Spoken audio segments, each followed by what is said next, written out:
जय हिंद दोस्तों, मेरा नाम संदीप कुमार। आपको अपने चैनल एग्जाम अड्डा में स्वागत है। तो आज हम लोग जान लेते हैं कि उप सेल में मैक्सिमम इलेक्ट्रॉनों की संख्या क्या होती है।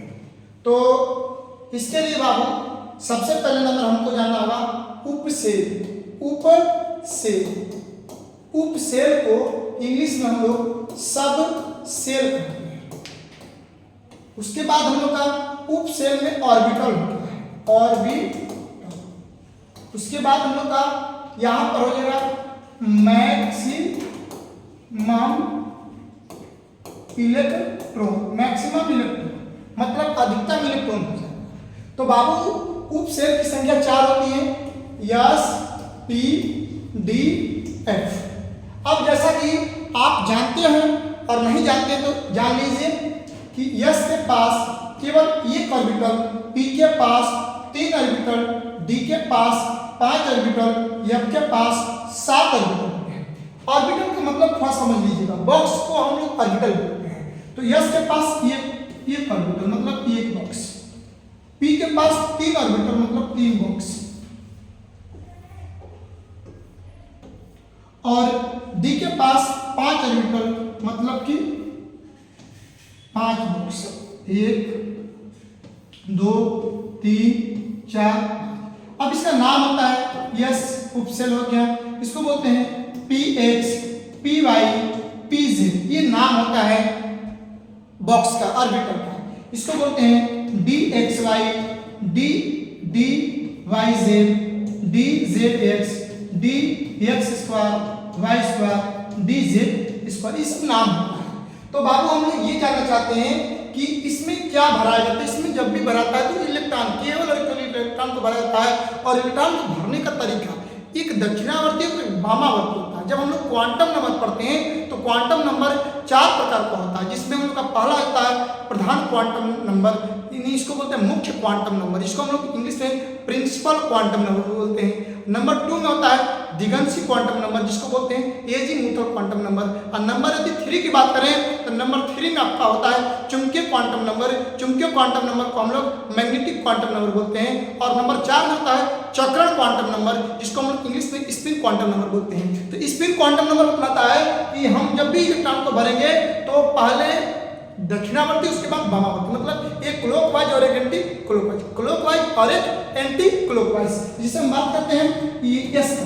तो यस में अधिकतम, यानी किसी भी ऑर्बिटल की बात करें तो किसी भी ऑर्बिटल में अधिकतम 2 ही इलेक्ट्रॉन भर सकते हैं, यानी कम भर सकते हैं लेकिन 2 से ज्यादा नहीं भर सकते हैं। तो यस के पास केवल एक ऑर्बिटल, तो इस एक ऑर्बिटल में हम केवल एक ऊर्जा को भरेंगे, एक इलेक्ट्रॉन को भरेंगे। और जब एक इलेक्ट्रॉन के बाद दूसरा इलेक्ट्रॉन रहेगा तब उसको हम एंटी क्लॉकवाइज, यानी हम क्या कहना चाह रहे हैं कि ये यस उप सेल का ऑर्बिटल है। और इस एस ऑर्बिटल में केवल एक इलेक्ट्रॉन भरने का ऊपर तरीका है, जो ऊर्जा होता है इलेक्ट्रॉन का तीर ऊपर दोनों व्यक्त करते हैं, या +1/2, या वामावर्ती को -1/2 और तीर नीचे दोनों। देखिए गौर करिए क्या बोले हम, बोले ये चीजें कि जब दक्षिणावर्ती की बात करें तो तीर ऊपर या +1/2 उसका ऊर्जा होता है। यदि वामावर्ती की बात करें तो तीर नीचे या -1/2 के द्वारा उसका ऊर्जा को व्यक्त करते हैं। तो यहाँ पर हम क्या बता रहे हैं कि यस के पास केवल एक ऑर्बिटल, पी के पास 3 ऑर्बिटल, डी के पास 5 ऑर्बिटल, एफ के पास 7 ऑर्बिटल। इसको याद कर लीजिएगा, आपको भविष्य में बहुत ज्यादा काम आने वाला है। उसके बाद हम लोग बात करते हैं हम लोग मैक्सिमम इलेक्ट्रॉन। तो एक ऑर्बिटल में 2 इलेक्ट्रॉन, इसका मतलब कि 1 गुणे 2, यानी 2 इलेक्ट्रॉन। यस के पास कितना इलेक्ट्रॉन होगा बाबू? 2 इलेक्ट्रॉन होगा। ये पी के पास 3 ऑर्बिटल, यानी 3 गुणे 2, 3 गुना के 6 इलेक्ट्रॉन। डी में 5 ऑर्बिटल, यानी 5 गुणे 2, 5 गुना के 10 इलेक्ट्रॉन। एफ में 7 इलेक्ट्रॉन, 7 गुणे 2, 7 गुना के 14 इलेक्ट्रॉन। क्या समझ में आया?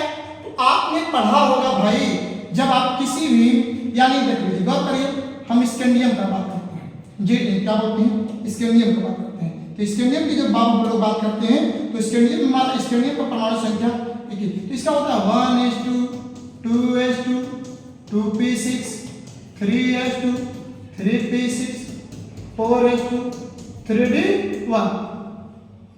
3D1। तो यानी आपने क्या देखा बाबू कि यहाँ पर जो आपको यस दिखाई दे रहा है, तो यस के पास कितना इलेक्ट्रॉन? 2। इसी 2 इलेक्ट्रॉन को व्यक्त किया जाता है। यहाँ पर यस बराबर क्या? 2, तो इसी 2 इलेक्ट्रॉन को व्यक्त किया जाता है। यहाँ पर p बराबर 6, तो इसी 6 इलेक्ट्रॉन को व्यक्त किया जाता है। यानी यहाँ पर d बराबर 1 दिया है, तो इसका मतलब कि d में अधिकतम इलेक्ट्रॉन 10, लेकिन 10 से कम हो सकता है। चलिए हम और एग्जांपल लेते हैं। एक एग्जांपल में बाबू एक और लेते हैं। एग्जांपल में ले लेते हैं 2 एग्जांपल। चलिए एग्जांपल में यदि हम बात करते हैं जिंक का, जब बाबू लोग जिंक का बात करते हैं तो जिंक का परमाणु संख्या 30 होता है। अब इसका इलेक्ट्रॉनिक विन्यास 1s2 2s2 2p6 2p6 3s2 3p6 4s2 3d10। गिन लीजिए 2 2 4 4 6 10 10 2 12 12 6 18 18 2 20 10 30। यानी कहना ये चाह रहे हैं बच्चा लोग कि अधिकतम इलेक्ट्रॉन हम कितना तक ले सकते हैं?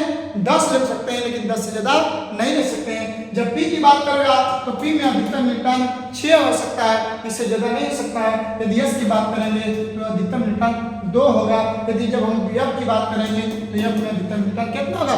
14 तक हो सकता है। अब इसी तरह हम लोग इलेक्ट्रॉनिक विन्यास निकालते हैं। तो अब हम लोग नेक्स्ट वीडियो में देखेंगे कि इलेक्ट्रॉनिक कॉन्फ़िगरेशन यानी इलेक्ट्रॉनिक विन्यास किस प्रकार निकाला जाता है। तो आज का वीडियो हमें लगता है कि आपको अच्छा समझ में आया, इसलिए मैं चाहूँगा कि आप अपने एग्जाम अड्डा को सब्सक्राइब करें, बेल आइकन घंटी को दबाएं, जिससे हमारे जितने भी शिक्षक हैं यदि इस चैनल पर वीडियो अपलोड करें तो आपको नोटिफिकेशन में पहुंच जाए। धन्यवाद। जय हिंद।